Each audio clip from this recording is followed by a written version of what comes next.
காலை நேர பிரதான செய்திகளின் ஊடாக நர்மதா சிறில் முதலில் தலைப்பு செய்திகள். பேருந்துகளுக்கு மண்ணெண்ணெய் நிரப்புபவர்களுக்கு விடுக்கப்பட்டுள்ள எச்சரிக்கை.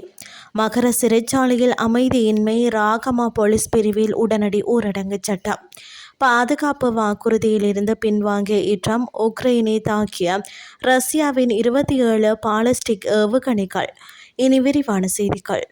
இலங்கையில் பயணிகள் பேருந்துகளில் டீசலுக்கு பதிலாக மண்ணெண்ணெயை பயன்படுத்துவது தொடர்பாக பல்வேறு பகுதிகளில் இலங்கை காவல்துறை திடீர் சோதனைகளை மேற்கொண்டு வருகின்றது. டீசலுக்கு பதிலாக சட்டவிரோதமாக மண்ணெண்ணெய் பயன்படுத்தி இயக்கப்படும் பேருந்துகள் குறித்து பொதுமக்கள் அளித்த முறைப்பாடுகளை அடுத்து நாடு தழுவிய அளவில் காவல்துறையினர் இந்த விசேட சோதனைகளை நடத்தி வருகின்றனர். இந்த சோதனை நடவடிக்கையின் போது மண்ணெண்ணெயில் இயக்கப்பட்ட சுமார் 100 பயணிகள் பேருந்துகள் அடையாளம் காணப்பட்டு சட்ட நடவடிக்கைக்கு உட்படுத்தப்பட்டுள்ளன. மேலும் சந்தேகத்துக்கு உரிய மேலும் பல பேருந்துகளிடமிருந்து எரிபொருள் மாதிரிகள் சேகரிக்கப்பட்டு இலங்கை பெட்ரோலிய கூட்டுத்தாபனத்தின் ஆய்வக பரிசோதனைக்கு அனுப்பப்பட்டுள்ளன. டீசல் லீட்டர் ஒன்றின் விலையை விட மண்ணெண்ணெயின் விலை குறைவாக இருப்பதால் கூடுதல் லாபத்திற்காக பல பேருந்து உரிமையாளர்கள், சாரதிகள் டீசலுடன் மண்ணெண்ணெயை கலந்து பயன்படுத்துகின்றனர். இந்த சட்டவிரோத செயலால் பேருந்துகளின் என்ஜின்கள் கடுமையாக பாதிக்கப்படுவதோடும் தீவிர காற்று மாசுபாடும் ஏற்படுவதுடன் லாப நோக்கம் இருந்தாலும் சுற்றுச்சூழல் மாசடைவதுடன் வாகனத்தின் இயந்திர பாதிப்பும் தொடர்ச்சியாக ஏற்பட்டு வருகின்றது.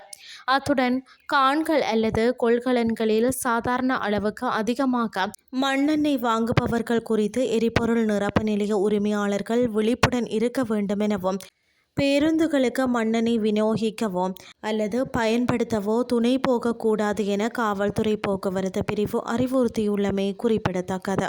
உடன் அமலாகும் வகையில் ராகம போலீஸ் பிரிவுக்கு உட்பட்ட பகுதிகளுக்கு போலீஸ் ஊரடங்கு சட்டம் பிறப்பிக்கப்பட்டுள்ளது.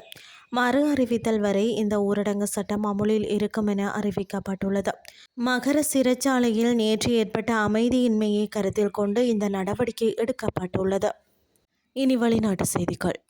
உக்ரைன் மீது நடந்த தீவிர ரஷ்ய தாக்குதலை தொடர்ந்து மேற்கத்திய வான் பாதுகாப்புக்கான தனது வேண்டுகோளை அந்நாட்டு ஜனாதிபதி வோலோடிமிர் ஜெலன்ஸ்கி மீண்டும் விடுத்துள்ளார். இந்த நிலையில் இந்த தாக்குதலில் ரஷ்யா 27 பாலிஸ்டிக் ஏவுகணைகளை ஏவியதாகவும் 1 மட்டும் சுட்டு வீழ்த்தப்பட்டதாகவும் ரஷ்ய தரப்புகள் தெரிவித்துள்ளன. உக்ரைன் பெட்ரியாட் இடைமறிப்பு விமானங்களை தயாரிக்க அனுமதிப்பதாக அளித்திருந்த பகிரங்க வாக்குறுதியிலிருந்து அமெரிக்க ஜனாதிபதி டொனால்ட் ட்ரம்ப் பின்வாங்கிய சில மணி நேரங்களுக்கு பிறகு இந்த தாக்குதல் நடத்தப்பட்டுள்ளது. கடந்த 2 நாட்களில் ரஷ்யா நடத்திய 2வது பெரிய வான்வழி தாக்குதல் இதுவாகும்.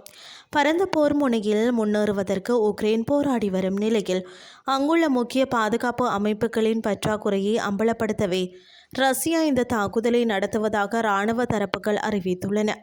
உக்ரைன் மீதான சமீபத்திய தாக்குதலில் தலைநகர் கீவ் மற்றும் அதை சுற்றியுள்ள பகுதிகளை குறிவைத்து நடத்தப்பட்ட தாக்குதல்களில் 4 குழந்தைகள் உட்பட குறைந்தது 9 பேர் கொல்லப்பட்டதாகவும் 30 பேர் காயமடைந்ததாகவும் அந்நகர மேயரை மேற்கோள் காட்டி சர்வதேச ஊடகங்கள் செய்தி வெளியிட்டுள்ளமை குறிப்பிடத்தக்கது.